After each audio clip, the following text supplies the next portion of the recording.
गीता अध्याय 15 के श्लोक 16-17 में 3 प्रभु बताए हैं।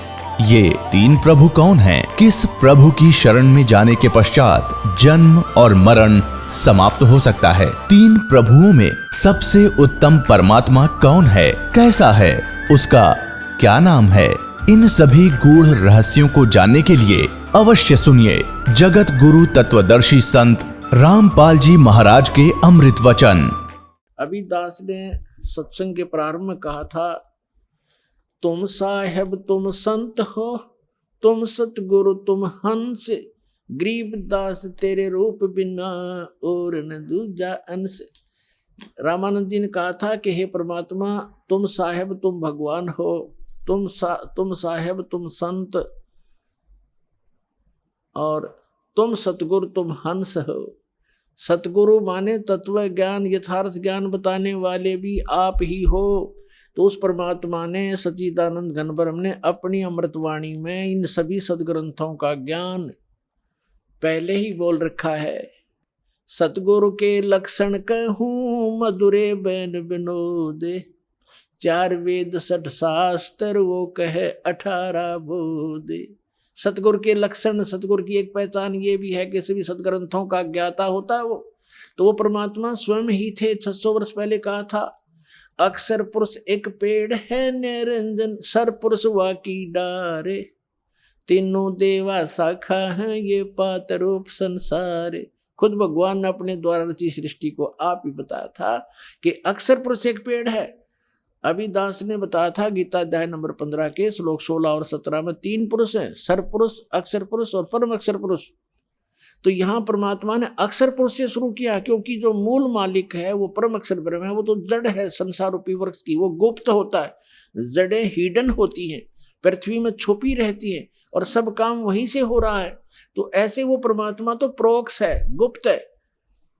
उसने परमात्मा ने अपने को छोड़कर इस सेंटेंस, इस वाणी में अक्षर पुरुष, ज्योति निरंजन सर पुरुष और तीनों देवता रजगुण ब्रह्मा सतगुण विष्णु तमगुण शिव जी और पत्तों की जानकारी इस वाणी में दिया है। क्या कहा है कबीर? अक्षर पुरुष एक पेड़ है।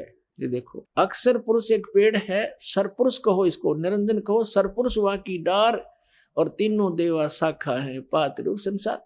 तो वो परमात्मा सतगुरु थे, और खुद वो सत्ता ज्ञान देने के लिए आते ही आते हैं। ये वेद बताते हैं। अब उन्होंने क्या बताया है देखिएगा। परमात्मा ने यहाँ से स्टार्ट किया है, अपने को छुपा कर कहा है अक्षर पुरुष एक पेड़ है, जो जमीन से बाहर दिखाई देता है सारा वृक्ष कहलाता है। अक्षर पुरुष एक पेड़ है, ये तना, ये सर अक्षर पुरुष समझो, और सर पुरुष वा की डार, ये मोटी डार, और तीनों देवा शाखा है पाते रूप संसारे। अब यहां परमात्मा ने स्पष्ट कर दिया, अपने को छुपा दिया कि अक्सर वो मूल मालिक तो है ही, वो दास भेज दिया ये बताने के लिए कि जड़ कौन है, वो परम अक्षर ब्रह्म है। ये देखिएगा इस चित्र के अंदर ही ये लिखा है स्पष्ट। ये देखो, ये मूल है, पूर्ण ब्रह्म कहो, परमेश्वर कहो, और ये है परम अक्षर ब्रह्म। ये परम अक्षर ब्रह्म है। ये जड़ जो है ये परम अक्षर ब्रह्म को समझो, ये मूल है उस संसार रूपी वृक्ष की। और वो है कौन? ये देखिएगा इधर, पूर्ण ब्रह्म कबीर साहेब, ये कबीर परमेश्वर परम अक्षर ब्रह्म है। ये है संसार रूपी वृक्ष की जड़। और ये अक्षर पुरुष एक पेड़ है, सरपुरुष वा की डार, और तीनों देवा शाखा है ये पात्र। अब हम आते हैं श्रीमद् भगवद गीता के अध्याय नंबर 15 के श्लोक नंबर 1 पर। ऊर्ध्व मूलम अधः शाखम। गीता ज्ञान दाता ने केवल इतना बताया है, ऊपर को जड़, नीचे न शाखा वाला ये संसार रूपी उल्टा लटका हुआ संसार रूपी वृक्ष समझो, पीपल का वृक्ष रूप। और छंदासी यस्य प्रणानी, यस्य माने इसके, छंद माने विभागों को, सब भागों को, पार्ट्स को, ये तम वेद, इसके पत्ते आदि जो छंद हैं, इसके विभाग हैं, उनको जो जानता है, उस अज्ञान अंधकार में छपे हुए इस संसार रूपी वृक्ष के सभी विभागों को जो जानता है, स वेदवित, वह वेद के तात्पर्य को जानने वाला है, वो तत्वदर्शी संत है। देख रहा पंचदशो अध्याय 15वां अध्याय श्रीमद् भगवद गीता का। आदि पुरुष परमेश्वर मूल वाले। अब यहाँ इन्होंने गड़बड़ कर दिया, यहाँ तो ठीक लिख दिया, यहाँ लिख दिया अधः शाखम ब्रह्मा रूप मुख्य शाखा वाले, ये गलत कर दिया। अधः माने नीचे शाखा वाले लिखना था। अब देखो ये 2 नंबर मंत्र है गीता का 15वें अध्याय का, इसमें अधः 2 बार लिखा है अधः, और इसका अनुवाद इन्होंने किया यहाँ पर देखो, अधः माने नीचे और अधः माने नीचे। तो यहाँ शर्मा गई है, इनका ज्ञान तो था। और ऊर्ध्व माने ऊपर, ऊर्ध्व माने ऊपर, सर्वतर नहीं ऊपर, ऊर्ध्व माने ऊपर, ऊर्ध्वम ऊपर, ऊपर जड़ और नीचे अधः माने नीचे। तो यहाँ प्रथम मंत्र में 15वें अध्याय का अब यहाँ लिखना था ऊर्ध्व मूलम, ऊपर को मूल वाला, वो आदि पुरुष परमेश्वर हो तो ठीक है, परम अक्षर ब्रह्म है, ऊपर मूल तो उसकी संसार रूपी वृक्ष की। और अधः शाखम ये नीचे को शाखा वाला, जैसा भी आपको दिखा था, ये है ये ऊर्ध्व मूलम अधः शाखम। अब गीता ज्ञान दाता ने केवल इतना ज्ञान दिया है कि ऊपर न जड़ और नीचे को शाखा वाला, दैट्स ऑल। ये उल्टा लटका हुआ ये संसार रूपी वृक्ष जानो। अब इस और जो इसके सभी भाग बताएगा सवेदवित, वो तत्वदर्शी संत है। ये देखना अध्याय नंबर 15 का पंचदशो अध्याय 15वां अध्याय का और मंत्र नंबर 1। ऊर्ध्व मूलम अधः शाखम अश्वत्थम प्राहु अव्यम छंदासी यस्य प्रणानी ये तम वेद स वेदवित। इसके पत्तों, प्रणानी माने पत्ते, आदि पुरुष परमेश्वर मूल वाले, यह लिखना था नीचे शाखा वाले, ऊपर को जड़ वाला नीचे शाखा वाला। संसार रूपी पीपल के वृक्ष को अविनाशी कहते हैं। और वेद, छंद माने वेद नहीं होता, छंद माने विभाग भी होता है, छंद छंदी, अच्छा छंद जिसके पत्ते कहे गए इसका अर्थ है। और उस संसार रूप वृक्ष को जो मूल सहित जड़ से लेकर पत्तों तक तत्व से जानता है, स वेदवित, वह वेद के तात्पर्य को जानने वाला है, अर्थात वो तत्वदर्शी संत है। यह पहचान बताती है। अब परमात्मा ने स्वयं आकर बताया है कि अक्षर पुरुष एक पेड़ है, सरपुरुष वाकी डार और तीनों देवा शाखा, ये पात रूप संसार। वो मूल कौन है? वो खुद मालिक जो रचने वाला है। तो ये तत्वदर्शी संत अब ये दास है इस पृथ्वी पे, और सब सदग्रंथों से प्रमाणित है कि ये लक्षण होते हैं संत के।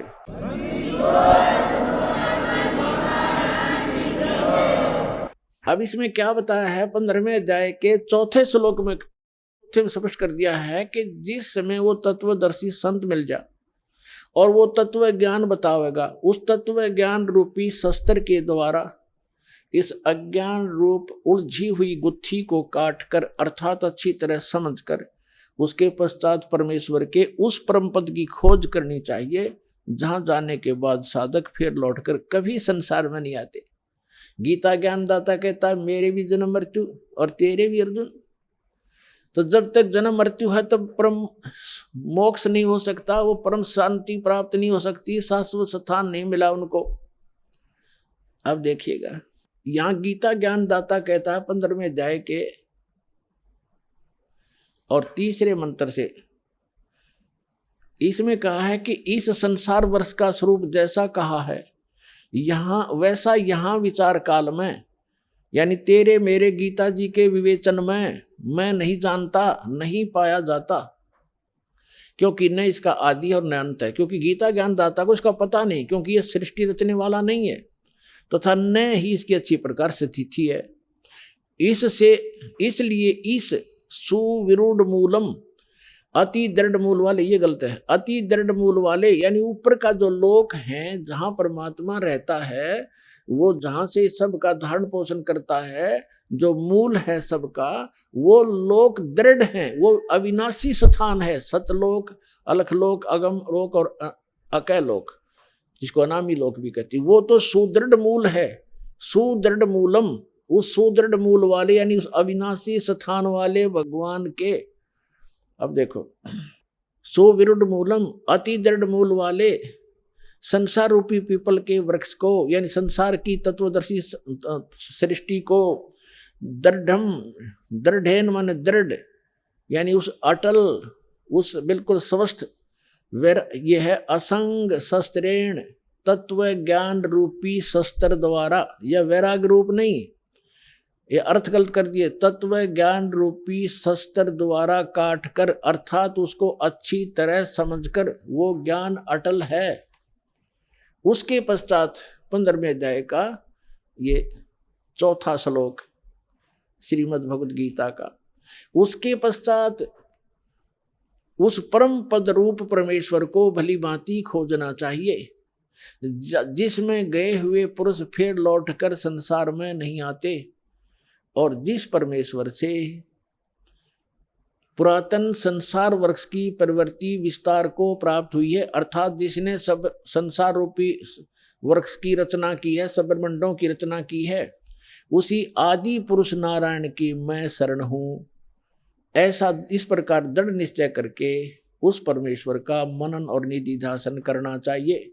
इससे सिद्ध हो गया कि गीता ज्ञान दाता भी अपने से अन्य किसी परम शक्ति ओवरऑल कंट्रोलर सबके उत्पादक सर्वोत्पादक परमात्मा की भक्ति करने को ही कह रहा है, अपनी भी नहीं कह रहा। पुण्यात्माओं, ये सूक्ष्म वेद को समझाने की एक पंक्ति को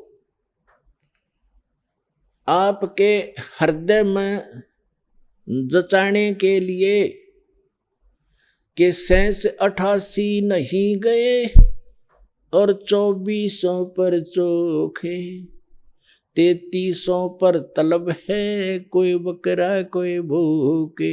एक पंक्ति को समझाने के लिए आज 2 घंटे का सत्संग चल रहा है। क्या बताया है कि 88,000 ऋषि भी वहां नहीं पहुंचे। कहाँ? श्रीमद् भगवद गीता अध्याय नंबर 18 के श्लोक नंबर 62 में कहा कि अर्जुन तू सर्वभाव से उस परमेश्वर की शरण में जा, उसकी कृपा से ही, उस परमेश्वर की कृपा से ही तू परम शांति को और सनातन शाश्वतम स्थानम उस अमर लोक को प्राप्त होगा, सत्यलोक को प्राप्त होगा। सत्य माने शाश्वत, सदा रहने वाला। तो उस शाश्वत स्थान पर जाने के लिए तत्वदर्शी संत की आवश्यकता है। तो उसके लिए कहा है गुरु बिन का हुन पाया ज्ञान, जो थोथा बुछड़े मूड किसाना, गुरु बिन वेद पढ़े जो प्राणी, समझन सार रहे अज्ञानी। अब आज के सत्संग में यही निर्णय किया जा रहा है कि जिन महापुरुष ऋषि महर्षियों को हम बड़े विद्वान और परमात्मा प्राप्त समझा करते थे, वो तो इन विष्णु और शंकर भगवान को समर शक्ति बताते रहे और दुर्गा की भक्ति की साधना बताते रहे, और वही भगवान ब्रह्मा और विष्णु और शंकर और देवी को कितना ज्ञान है ये आपके रूबरू हुआ। तो ये मोक्ष कैसे प्राप्त कर सकते हैं? 88 नहीं गए, 88,000 भी वहां नहीं गए शाश्वत स्थान पर, और ये 24 अवतार भी नहीं गए। ये विष्णु जी के अवतार हैं, और विष्णु जी कहते हैं मैं दुर्गा से ऊपर किसी को जानता ही नहीं, ये भगवान है मेरे लिए, तो इससे ऊपर कोई देव नहीं। और दुर्गा कह रही है कि ब्रह्म की साधना करो और सब मेरी भी पूजाएं छोड़ दो। उसका ओम नाम है, वो ब्रह्म लोक में रहता है, वहां चले जाओगे तुम्हारा कल्याण हो।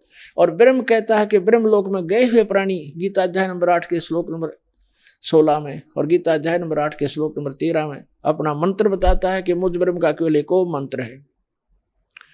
इससे वो परम गति होगी जो ब्रह्म लोक प्राप्ति होगी, वो भी अंतिम सांस तक साधना करने वाले की। और ब्रह्म लोक में गए हुए प्राणी भी जन्म मृत्यु में आते हैं। अब वो खुद कहता है कि उस परमेश्वर की शरण में जा जिसकी कृपा से तू परम शांति को और सनातन परम धाम को प्राप्त होगा। और जहां 15वें अध्याय के 4थे श्लोक में स्पष्ट कर दिया है कि जहां जाने के बाद साधक फिर लौटकर कभी संसार में नहीं आते। और गीता ज्ञानदाता कहता कि मैं भी जन्म मृत्यु हूं और तेरी भी जन्म मृत्यु। तो पुण्यात्माओं, इस एक कंसेप्ट को क्लियर करने के लिए कि सूक्ष्म वेद में जो लिखा है वो सारा सत्य है, लेकिन हमने असत्य ग्रहण कर रखा था, इसलिए हमारे सत्य हमें अच्छा नहीं लगा, सुहाया नहीं। उस सत्य को सत्य ग्रहण कराने के लिए आपके हृदय में इसको स्थान बनाने के लिए ये इतना सत्संग करना पड़ रहा है। अब क्या निष्कर्ष निकला? इन जितने भी अज्ञानी हैं, आचार्य हैं, शंकराचार्य हैं, या जितने भी ब्राह्मण गुरु हुए हमारे, या विश्व के जितने आज तक महापुरुष गुरु पद हुए हैं, जिन महापुरुषों को परमात्मा मिले उनको छोड़कर, वो तो आपको मैंने दास ने नाम गिना ही दिए, और कोई एक आधा भूल चूक रह गई होगी, वो मैं उनसे अपरिचित नहीं हूँ, उनको अवश्य मिले होंगे, उनको ज्ञान अवश्य होगा। तो इनके अतिरिक्त किसी के पास यथार्थ ज्ञान नहीं, यथार्थ भक्ति विधि नहीं, तो ये मोक्ष कैसे प्राप्त करेंगे? आज का प्रसंग यही चल रहा है कि गुरु बिन काहु न पाया ज्ञान, जो थोथा भूषण मूड किसाना, गुरु बिन वेद पढ़े जो प्राणी, समझ न सार रहे अज्ञानी। ये सारे ज्ञानी थे। सुर नर मुनि जन 33 करोड़ी, बंदे सभी काल की डोरी। ये 33 करोड़ देवता, ये सुर मुनि ऋषि महर्षि, कहते हैं सारे काल की डोरी का बंध रहे थे।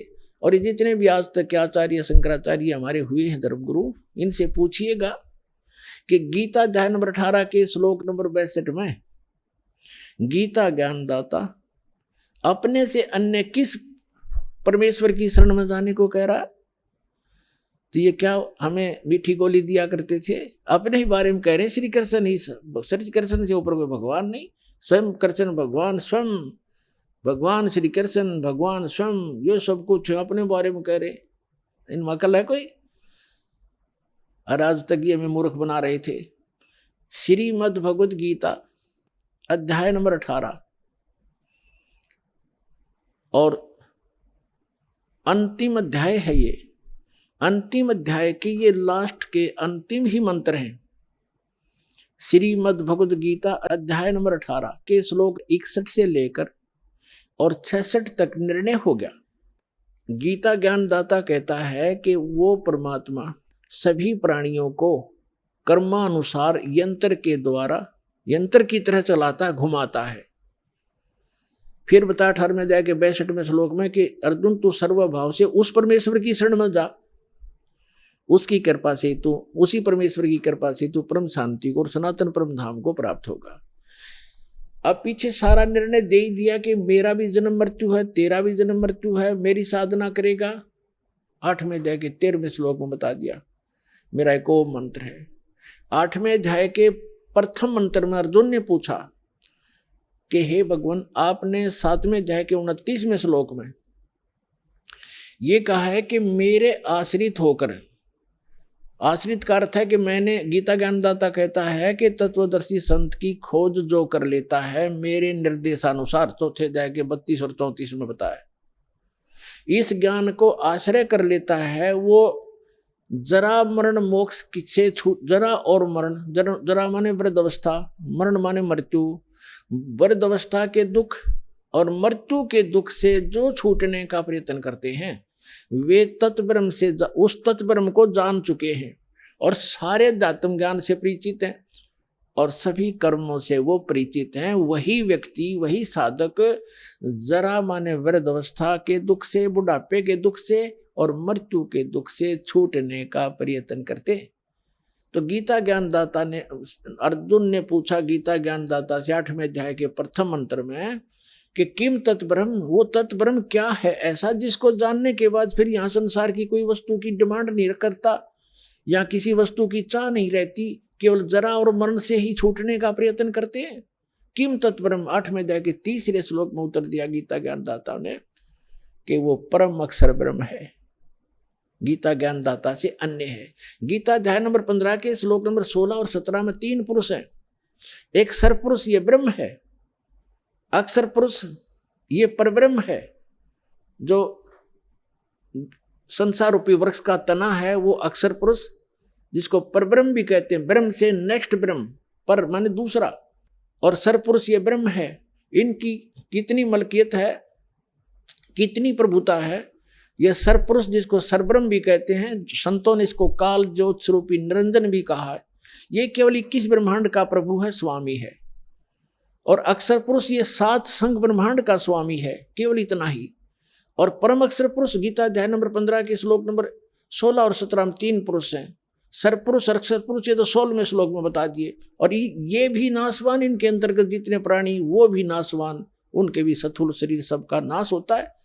जीवात्मा तो सबकी अमर है, गधे कुत्ते की भी अमर है।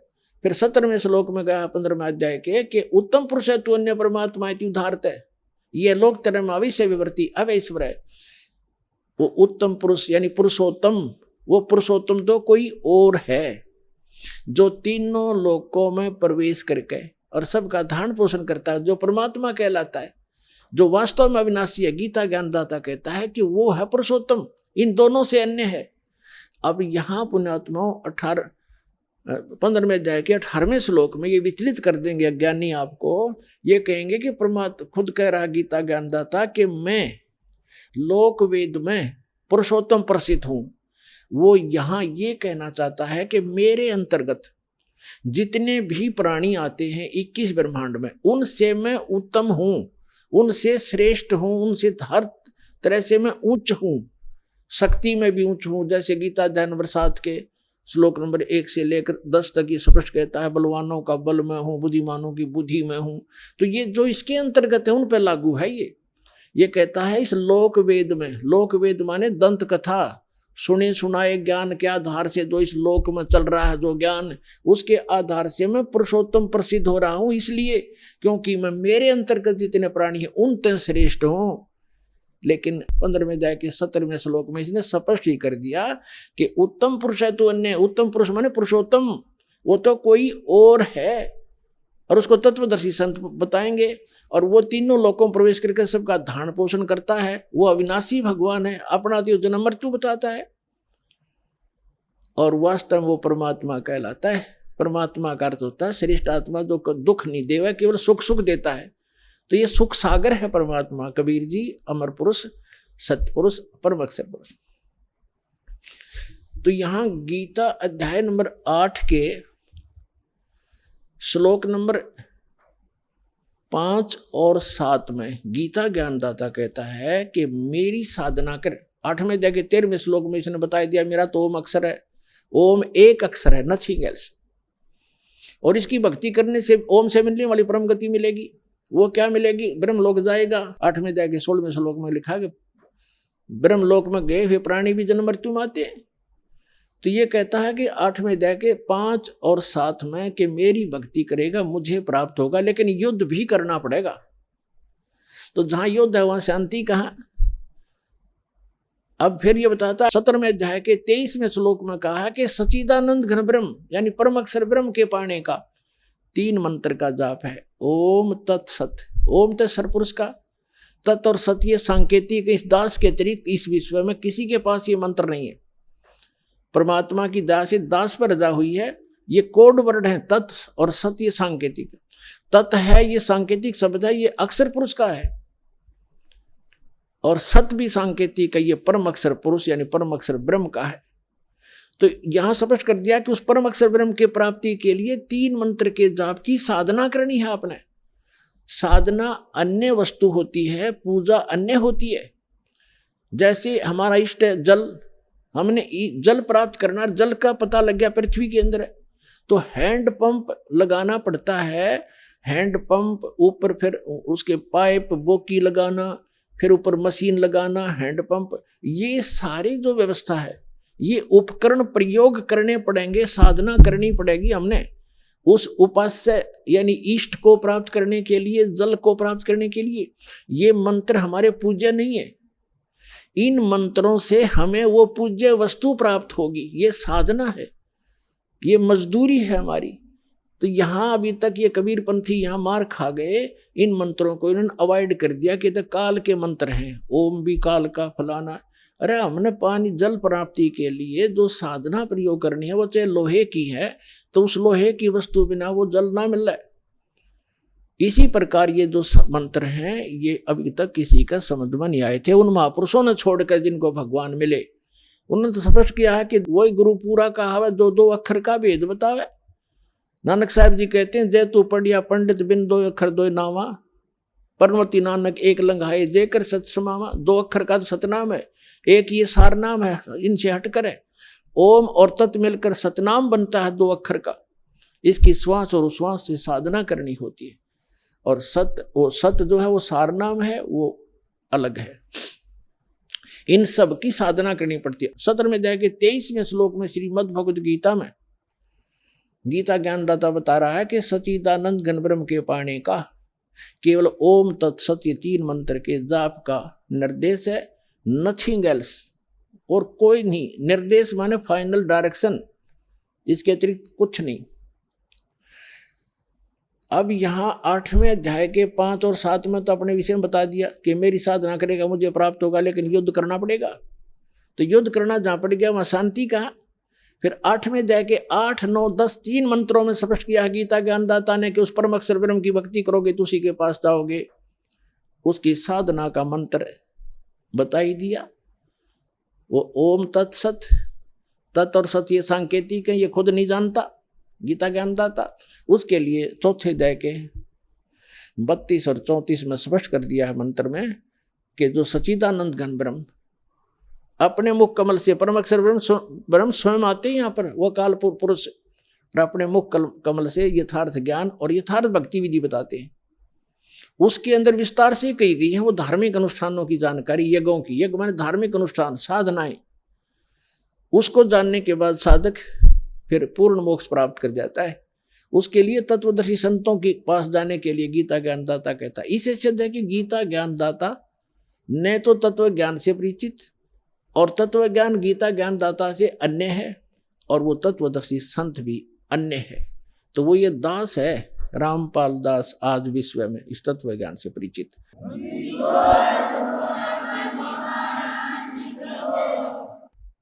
अब जो प्रसंग चल रहा है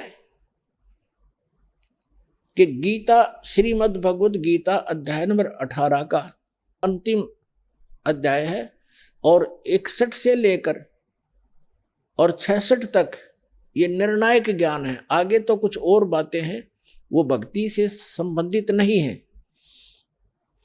इन 61 से लेकर और 66 तक 6 मंत्रों में, 6-7 मंत्रों में, इन 6 मंत्रों में स्पष्ट कर दिया है कि जैसे 18वें अध्याय के 61 और 62 में कर दिया कि वो परमात्मा समर्थ है, वो सभी को कर्म अनुसार वही चलाता है, जैसे जिसके कर्म है उसके अनुसार से वो कार्य करता रहता है। और उस परमेश्वर की शरण में जाने से ही परम शांति को प्राप्त होगा, सनातन परम धाम के में प्राप्त चला जाएगा, जहाँ जाने के बाद साधक फिर लौटकर कभी संसार में नहीं आते। फिर क्या बता 18वें अध्याय के 63वें श्लोक में कहा है गीता ज्ञानदाता ने कि अर्जुन, ये गीता रूपी ज्ञान मैंने तुझे, ये बहुत गुप्त से गुप्त ज्ञान है जो आज मैंने तेरे से कह दिया। अब तेरी मर्जी, तेरी इच्छा है, जैसा चाहे वैसा कर। मेरी शरण में रहना है तो युद्ध कर, उठा हथियार, और उसकी शरण में जाना है तो उसके लिए तत्वदर्शी संत की खोज कर ले। ये गुप्त से गुप्त ज्ञान मैंने तुझे बता दिया। 18वें अध्याय के 64वें श्लोक में गीता ज्ञानदाता तुरंत कहता है कि एक गुप्त से गुप्त ज्ञान और बताऊं, फिर सुन कि जिस 18वें अध्याय के 62वें श्लोक में जिस परमेश्वर की शरण में जाने को मैं तुझे कह रहा हूं, वो मेरा भी इष्ट देव है, वो मेरा भी पूज्य है। ये और गुप्त से गुप्त भेद बता दिया। अब 18वें अध्याय के 63वें श्लोक में स्पष्ट कर ही दिया कि ये गीता रूपी ज्ञान अति गुप्त से गुप्त मैंने तुझे बता दिया, सब गोपनीयों से भी गोपनीय। और कहता है एक और गोपनीय से भी गोपनीय बताता हूं। 18वें अध्याय के 64वें श्लोक में, यही मेरा भी पूज्य देव है, इष्ट देव है। इष्ट में हसी दृढ़म, ये पक्कम पक्का, नो डाउट। फिर 18वें अध्याय के 65वें श्लोक में कहा कि अर्जुन, यदि मेरी शरण में रहना है तो मैं पक्का वायदा करता हूं, मेरा सिमरण कर, मुझे नमस्कार कर, मुझे प्राप्त होगा। 18वें अध्याय के 66वें श्लोक में फिर फैसला दे दिया कि यदि तूने मेरी शरण में रहना है तो पहले बता चुका हूं, उसकी शरण में जाना है तो सर्वधर्मान परित्यज्य माम एकम शरणम व्रज। यहाँ इन अनाड़ी अज्ञानियों ने वर्ज का अर्थ आना किया है, जबकि वर्ज का अर्थ जाना होता है। अब ये क्या कहते हैं कि अर्जुन तू सर्वभाव से, अर्जुन सर्वधर्मान परित्यज्य माम, मेरे सतर की सभी पूजाओं को छोड़कर मेरी शरण में आ जा। अरे भले आदमियों, दूसरे अध्याय के 7वें श्लोक में गीता ज्ञान दात ये अर्जुन कहता है कि मैं आपकी शरण में हूं, आपका शिष्य हूं, मेरी बुद्धि काम करना बंद कर गई है, जो मेरे हित में हो आप मुझे राय दें। तो श्री कृष्ण जी की शरण में अर्जुन तो पहले ही था। अब ये कहो कि सर्वधर्मान परित्यज्य माम एकम शरणम व्रज, व्रज का अर्थ जाना होता, आना नहीं। जैसे इंग्लिश वर्ड गो है, गो का अर्थ कम नहीं हो सकता, आना नहीं हो सकता। कहीं सेंटेंस थे उसकी कितनी बनाए जाओ, फलाना व्याकरण बनती है, फलाना बनती है, फलानी धातु बनती है, अटपट मारते हैं, मूर्ख बनाते हैं, इनको ज्ञान नहीं है। तो इसमें कहा कि सर्वधर्मान परित्यज्य माम, मेरे सतर की सभी धार्मिक पूजाएं मुझे दे दे, छोड़ दे। परित्यज्य कौन कौन सी हैं? ओम नाम का जाप है, जैसे ओम तत्सत ये 3 मंत्र का जाप है आपको दिया जाता है जिनको कंप्लीट कोर्स प्राप्त हो गया है। तो ओम जो मंत्र है ये ब्रह्म की साधना है, इसके सतर की धार्मिक कमाई है, हम इसको दे देंगे। पहले हम इसको ब्रह्मलोक में जाके नष्ट करते थे, देवता बन जाते थे, अपना धन नाश करके फिर गधा बन जाते थे। तो अब हमें ज्ञान हो गया, हम इसका कोई प्रतिफल नहीं लेंगे, अपनी पूंजी नाश नहीं करेंगे। हमारे ऊपर इसका ऋण है क्योंकि ये पृथ्वी इसने तप करके प्राप्त कर रखी है और हम इसमें बेमतलब आगे। अब इसने हमें मजदूर बना लिया कि यहाँ कमाओ और खाओ और मेरा टैक्स दो, हमें मजदूर बना रखा, बंधक। तो अब परमात्मा आए हैं हमें छुड़वाने के लिए, विधि बताई कि इसका टैक्स दो, मैं तुम्हारा अकाउंट कराऊंगा और इसका तो ये मजदूरी करो, इससे पीछा छुड़ाओ, चलो सतलोक में जहां से तुम आए हो, जहां कभी दुख नहीं होता।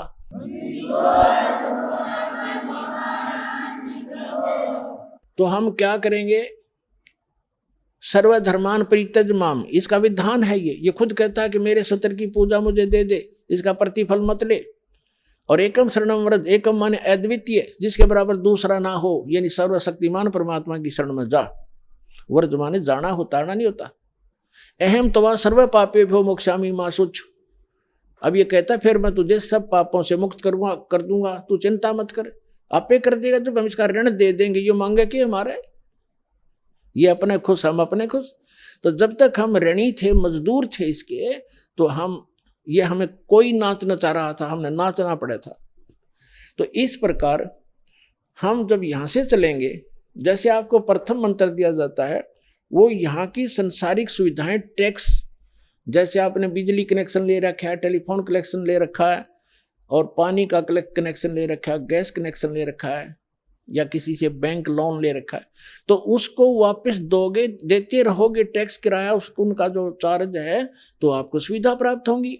तो जब तक आपने संसार में रहना, यहाँ की जो सुविधा तुम्हें चाहिए वो प्रथम मंत्र से मिलेंगी, उनके बीच के 5 नामों से। और फर्स्ट एंड लास्ट जो मंत्र है, ये आपकी भक्ति में, सतलोक जाने की भक्ति में अलग से कमाई साथ जुड़ती है। अब जो ये जो मंत्र है आपके, पहला मंत्र आपको यहाँ कंठ कमल तक बरी कर देगा। जब आप यहाँ से चलोगे तो सबसे पहले आत्मा मूल कमल में जाएगी, वहाँ गणेश जी का कमल है, उनका ऑफिस है, वहाँ से अपना अकाउंट क्लियर कराएगा। फिर आएगा उसमें ब्रह्मा जी के लोक में स्वाद चक्र में, उसके बाद विष्णु जी के लोक में नाभि चक्र में, फिर शिव जी के लोक में हृदय चक्र में, फिर देवी के लोक में कंठ चक्र में, फिर ये त्रिकुटी में पहुंचेगा। और ये नकली राधा स्वामी वाले, धन धन सतगुरु वाले नो के साढ़े गुरु जी तो बस सीधा नाम बताते हैं, असी तो सीधे त्रिकुटी में जाते हैं, खाक त्रिकुटी में जाते हो। त्रिकुटी को बस बरवाले का बस स्टैंड है, पैदल चला जाए तो पहुंच गया, साइकिल उठा लिया तो पहुंच गया। त्रिकुटी में जाने के लिए अंगा लगेगा। हाँ, तब त्रिकुटी में जब हम जाएंगे तो उसमें ये 3 मंत्र के जाप हैं, ओम तत्सत। ओम का अकाउंट हम त्रिकुटी पर देंगे इसको, वहां परमात्मा मिलेंगे इस दास के रूप में आपको, जो यहाँ सत साधना और सच्ची लगन दास के अंदर एज ए गॉड होगी।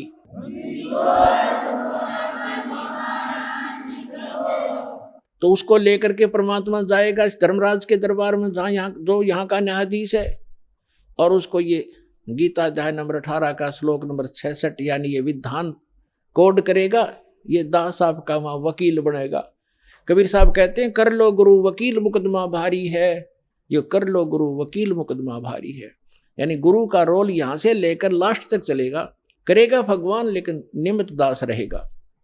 तो वहां कहेगा कोड ये वहां पर ये धारा 18वें अध्याय की 66 में संविधान की धारा वहां रखी जाएगी कि सर्वधर्मान परित्यज माम एकम शरणम व्रज, ये पकड़ो तुम्हारा विधान है। और ये सारी ओम सतर की जो पूजा अपनी ये पकड़ो, इनकी अकाउंट क्लियर करो।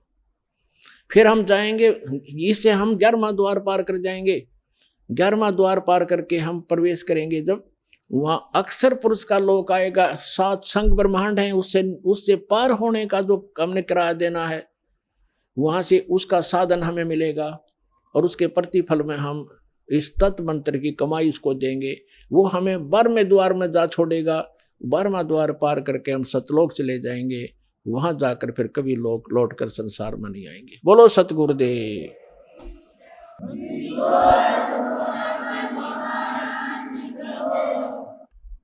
परम पिता परमात्मा पूर्ण ब्रह्म सारी सृष्टि के रचनहार कबीर परमेश्वर जी की असीम रजा से आप सभी पुण्यात्माएं सत्संग सुनने के लिए उपस्थित हुए।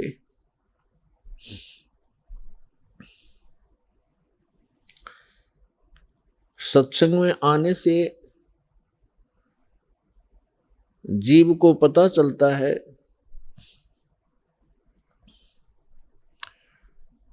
हम कौन हैं, कहाँ से आए हैं।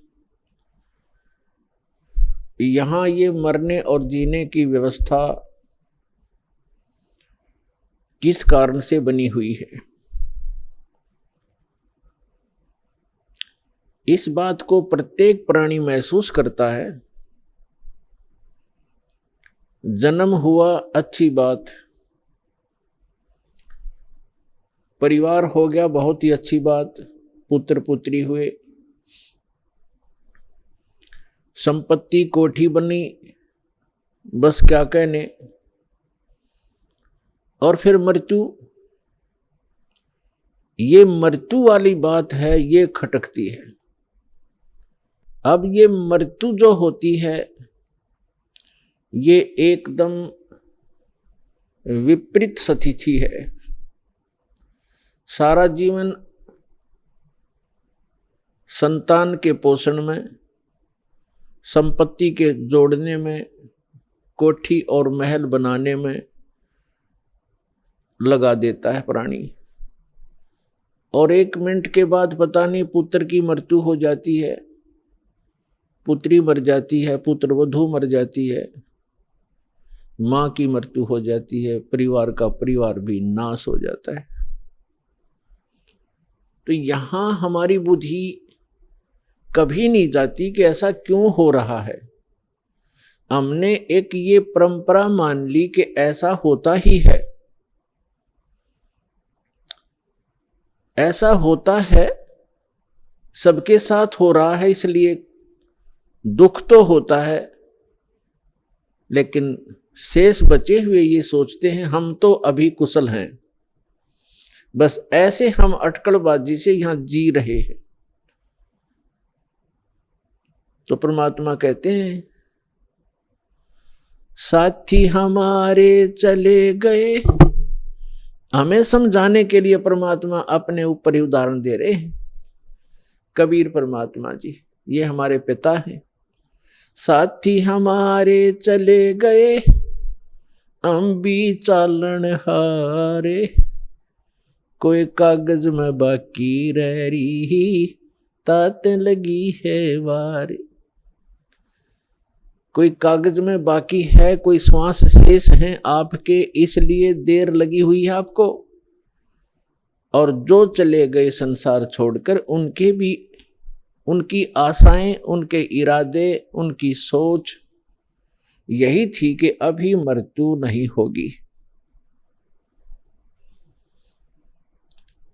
फिर परमात्मा याद दिलाते हैं, स्वयं आकर के कबीर भगवान यथार्थ ज्ञान, यथार्थ भक्ति विधि, अपने द्वारा रची हुई सृष्टि को ही भी वो खुद ही ठीक ठीक बताते हैं। और हम कहाँ थे, ये हमें नहीं मालूम हो सकता, चाहे कितनी बात बनावे। ये तो रचनहार ही बता सकता है कि आप यहाँ क्यों दुखी हो रहे हो, ये मरने जीने की व्यवस्था कौन सी अच्छी है। इस बात को सभी मानते हैं कि अच्छी नहीं है।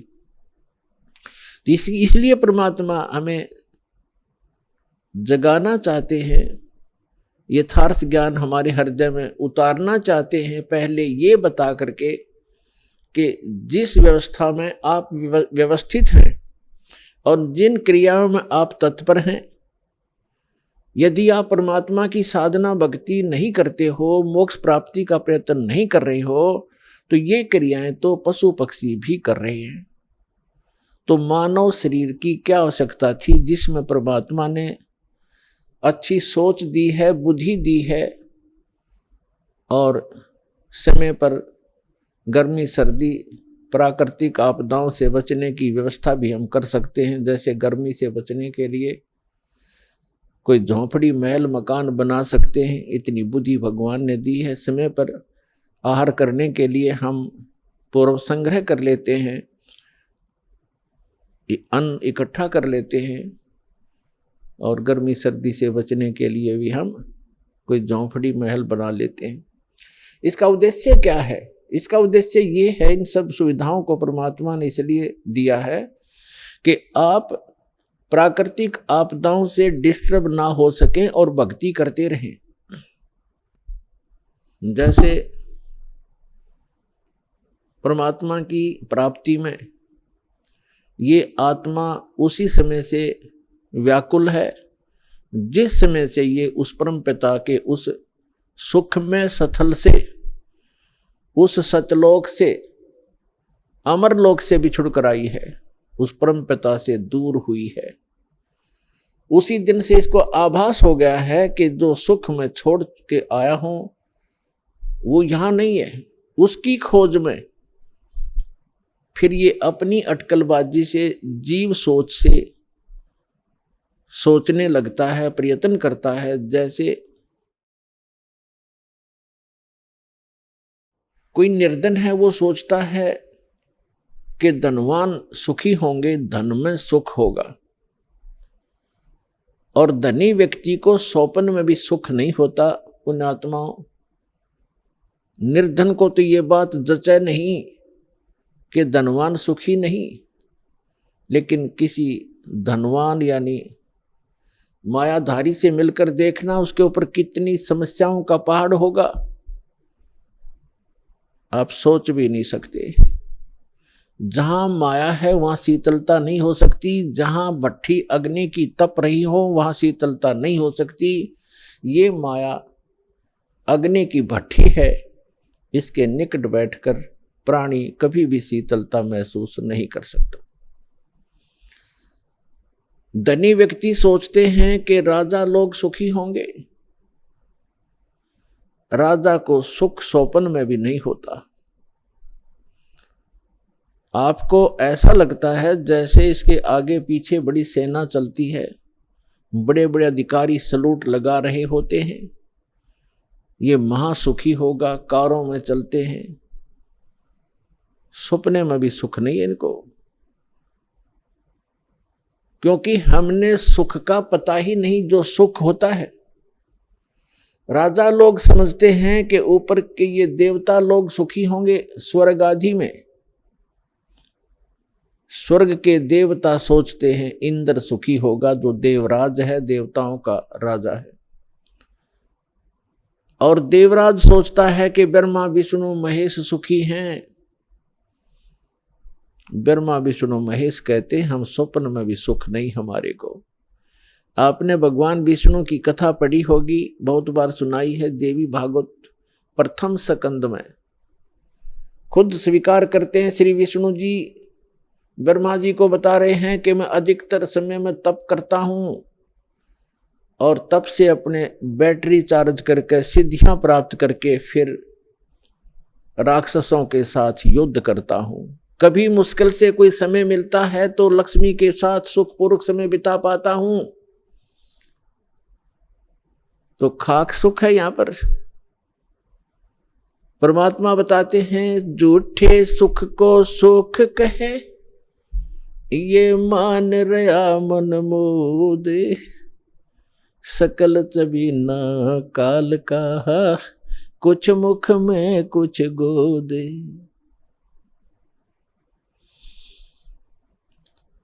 इस झूठे सुख को सुख कहे, ये मान रहा मनमोद। कौन से झूठे सुख को? एक व्यक्ति बता रहा था कि मेरे एक कन्या ने जन्म लिया, जन्म से उस कन्या के गुदा स्थान नहीं था।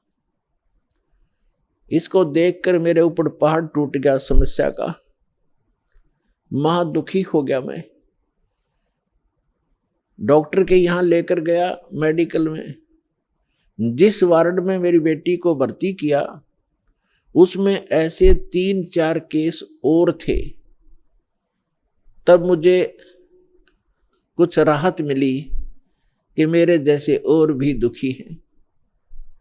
बताओ इससे क्या लाभ मिला उसको? अपना मन में मान लिया कि चलो और भी दुखी हैं तो मैं भी दुखी हूं, कोई बात नहीं। क्या वो दुख हल्का हो गया?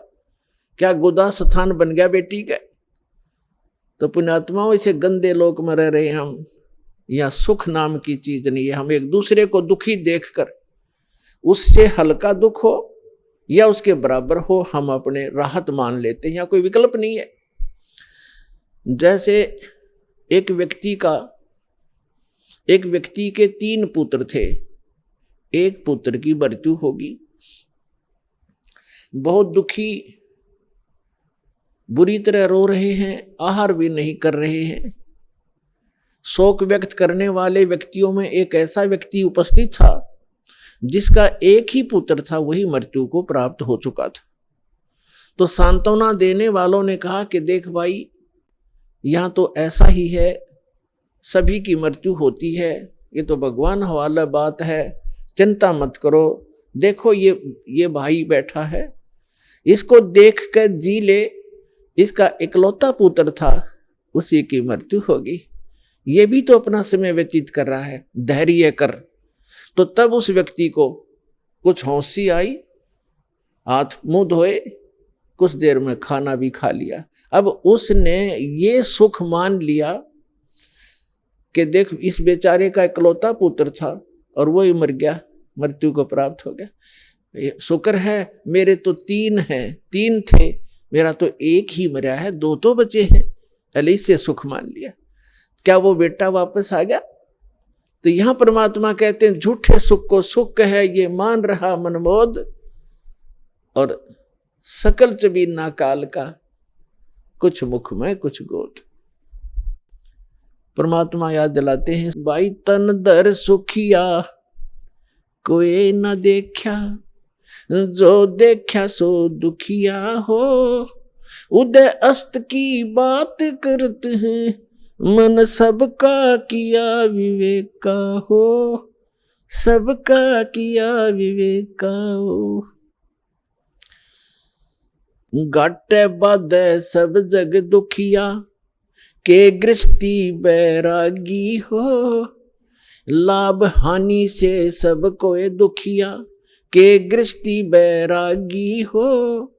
सुख देव ने दुख के डर से, गर्भ में माया त्यागी हो, गर्भ में माया त्यागी हो। तंदर सुखिया कोई न देखा, जो देखा सो दुखिया हो, उदय अस्त की बात करते हैं, मन सबका किया विवेक का हो, सबका किया विवेक का हो। भाई जंगम दुखिया जोगी दुखिया, तपस्वी को दुख दूना हो, जंगम दुखिया जोगी दुखिया, तपस्वी को दुख दूना हो। आशा तृष्णा सबको व्यापे, कोई महल न सुना हो, कोई महल न सुना हो। तंदर सुखिया कोई न देखा, जो देखा सो दुखिया हो, उदय अस्त की बात करते हैं, मन सबका किया विवेक का हो, सबका किया विवेक का हो। भाई साच कहूं तो जग ना माने, पर झूठ कही ना जाई हो। साच कहूं तो ये जग ना माने, पर झूठ कही ना जाई हो। ये ब्रह्मा विष्णु शिव जी दुखिया, जिन ये राह चलाई हो, जिन ये राह चलाई हो। तंदर सुखिया कोई न देखा, जो देखा सो दुखिया हो। उदय अस्त की बात करते हैं, मन सबका किया विवेक का हो, सबका किया विवेक का हो। सूरपति दुखिया भूपति दुखिया, रंग दुखी बपरीती हो। सूरपति दुखिया भूपति दुखिया, रंग दुखी बपरीती हो। कहें कबीर और सब दुखिया, एक संत सुखी मन जीती हो, संत सुखी मन जीती हो। तंदर सुखिया कोई न देखा, जो देखा सो दुखिया हो। उदय अस्त की बात करते हैं, मन सबका किया विवेक का हो, सबका किया विवेक का हो। सूरपति दुखिया भूपति दुखिया, रंग दुखी बपरीती हो। सूरपति दुखिया भूपति दुखिया, रंग दुखी बपरीती हो। कहे कबीर और सब दुखिया, एक संत सुखी मन जीती हो, संत सुखी मन जीती हो। पुण्यात्माओं, सौभाग्य आपका, आप जी को ये यथार्थ ज्ञान अमृत वचन सुनने को मिले, सौभाग्य प्राप्त हुआ आपको। भक्ति मुक्ति के दाता सतगुरु, ये भटकत प्राण फिरंदा, उस साहिब के हुक्म बिना नी तरवर पात हिलंदा। आइए अब हम उन श्रद्धालुओं के अनुभव जानते हैं जो जगत गुरु तत्वदर्शी संत रामपाल जी महाराज जी से दीक्षा प्राप्त कर चुके हैं तथा उनके द्वारा बताए गए भक्ति मार्ग पर चल रहे हैं। नमस्कार जी। नमस्कार सर। क्या नाम है जी आपका? मेरा नाम दुर्गा साहू है सर। दुर्गा जी, आप कहाँ से हैं? सर मैं बालोद जिला छत्तीसगढ़ से हूँ। संत रामपाल जी महाराज से नाम दीक्षा आपने कब ली? सर संत रामपाल जी महाराज से नाम दीक्षा मैंने 28 दिसंबर 2019 को ली। संत रामपाल जी महाराज से नाम दीक्षा लेने से पहले आप क्या भक्ति साधनाएं करती थी? सर संत रामपाल जी महाराज से दीक्षा लेने से पहले मेरा पूरा परिवार 2011 से लेकर 2019 टोटल 10 साल राधा स्वामी पंथ से जुड़े हुए थे। और सर मैं अपनी पर्सनली कोई भक्ति नहीं करती थी, लेकिन जैसे परंपरागत थी, नवरात्रि आई तो दुर्गा पूजा कर लिए, गणेश चतुर्थी आई तो गणेश जी को पूज लिए, और जैसे लक्ष्मी आई तो उन पे ऐसा मैं अपने से सब कुछ नहीं करती थी सर। तो फिर आप संत रामपाल जी महाराज की शरण में कैसे आई? सर संत रामपाल जी महाराज की शरण में मैं मेरा एक स्कूल का दोस्त है, वो हम 7th क्लास से दोस्त हैं, राहुल। तो फिर एक बार हम मैं कॉलेज में आ गई थी, कॉलेज में थी, तो फिर एक रात उनसे ऐसी बातें हो रही थी। तो सर मैं अपनी प्रॉब्लम बता रही थी, मैं डिप्रेशन में थी, तो उनको बता रही थी मैं ऐसा प्रॉब्लम है, ऐसा। फिर उन्होंने मुझे बोला कि प्रॉब्लम है, आप बस वो मुझे पहले बस सत्संग देखने बोली, यहाँ से यहाँ साधना चैनल पे 7:30 से 8:30 तक शाम सत्संग आता है, वो सत्संग आप देखो और पूरे परिवार को दिखाओ, जगत गुरु तत्वदर्शी संत रामपाल जी महाराज का। फिर हम लगातार 3 महीने सत्संग देखे सर। उसके बाद हमने हम दीक्षा लेने गए आश्रम, क्योंकि हर जिले में नाम दीक्षा केंद्र उपलब्ध है, तो हम वहाँ गए और मैं, मेरे मम्मी, मेरे पापा, हम लोगों ने दीक्षा ले ली जगत गुरु तत्वदर्शी संत रामपाल जी महाराज से।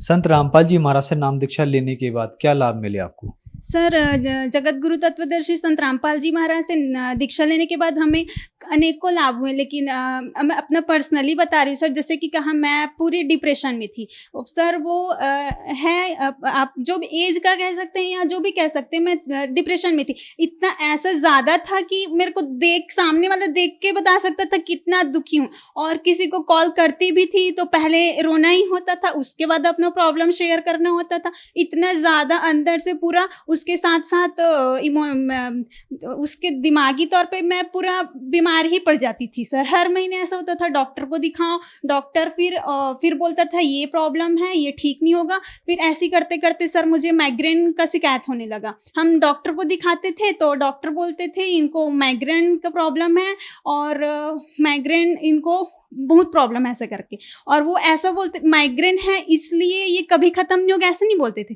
वो बोलते थे माइग्रेन इनको ऐसा है कि वो नहीं ख़त्म, क्योंकि मेरी शरीर ही वैसी थी सर। मैं एकदम अस्वस्थ, मैं बिल्कुल, और ऐसा हेडेक होता था 1 घंटे के लिए कि मैं अपना सर दीवार पे ठोकूँ तो भी मुझे पता नहीं चलता था कि यहाँ पे ऐसा है करके। और लाभ सर, मेरे घर में तो गृह क्लेश बहुत था। मेरे पापा को वैसे ही सेम लेवल का गुस्सा आता था, मुझे भी गुस्सा आता था, पूरा चिड़चिड़ापन था शरीर में। मम्मी को भी वैसे ही गुस्सा आता था, इसलिए अब मम्मी पापा का झगड़ा हो जाता था, उसका सफ़र पूरे फैमिली को करना पड़ता था। तो अब सर हम बहुत शांति से हैं, झगड़ा है ही नहीं। और नशा तो था ही सर, पापा का नशा था, नशा से तो फिर लड़ाई, फिर सेम रिवर्स प्रोसेस, और लड़ाई इतना कि हम कहाँ जाएं क्या करें ऐसा हो जाता था, पूरा तमाशा टाइप का हो जाता था, क्या करें। तो ये अपने में, और मैं जिस एज की हूँ तो वहाँ तो मेरे लिए बहुत एकदम, अब कोई भी फील करेगा सर ये बहुत गंदी चीज़ है। और वो ऐसा, अब इमेज की बात अलग है, लेकिन मैं यही सब मेरा कारण था कि मैं डिप्रेशन में थी, मेरे इसका इफेक्ट मेरे शरीर को पड़ता था, फिर वो उधर वहीं से प्रॉब्लम शुरू होता था। वो एक उसका नशा जड़ बन गया था हम लोग के घर में, जो क्लेश था उसका। वो 10 साल से राधा स्वामी पंथ में थे, वहाँ उन्होंने डेरा ब्यास से नाम दीक्षा लिया हुआ था। उसमें भी वहाँ नशा छूटेगा करके ही लिए थे वहाँ, क्योंकि वहाँ ऐसा एक चलती आ रही परंपरा कि राधा स्वामी वाले नशा नहीं करते, मांस मछली नहीं खाते। तो यही सोच के मेरे दादा दादी 40 साल से हैं, तो उन्होंने मम्मी पापा को भी दिला दिया, तो वो 10 साल से वहीं थे। तो फिर वो छूटा ही नहीं, वो चलता ही रहता था।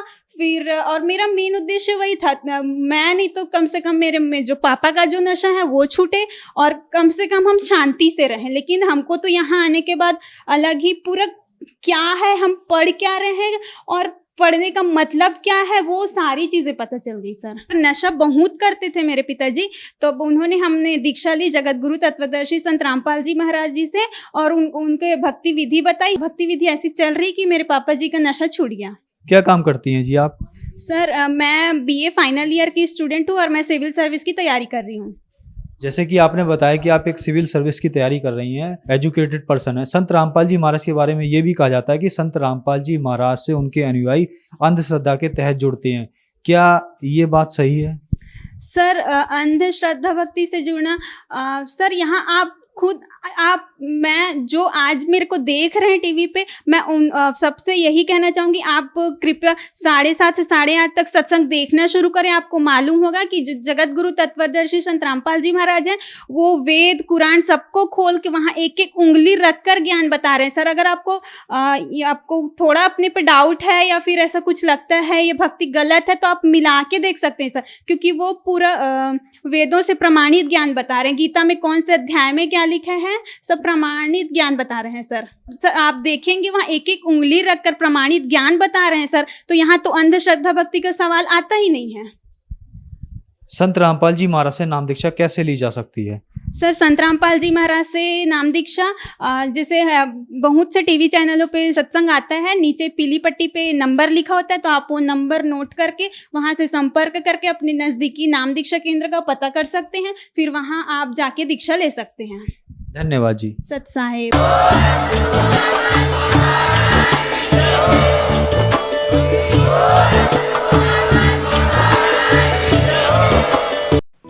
आप सुन रहे थे जगत गुरु तत्वदर्शी संत रामपाल जी महाराज के मंगल प्रवचन। अधिक जानकारी के लिए संपर्क करें।